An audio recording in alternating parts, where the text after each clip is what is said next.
And what he's telling them is, in light of what I've just said, which if you remember going back to last week, he gave them examples of the Old Testament saints. And he said, look, if they saw God's hand work in their lives in these ways, yet they still rebelled against him, and he had to discipline them, then we should learn from that.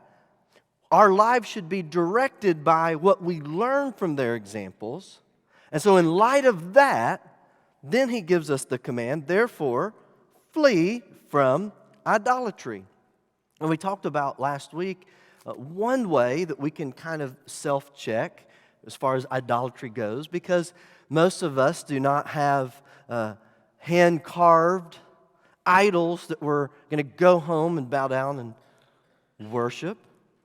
But if we evaluate our lives and think, is there anything in my life, whether it's a person or a thing or an idea, something that I'm working towards, that if that was removed from my life, I would not be able to worship God.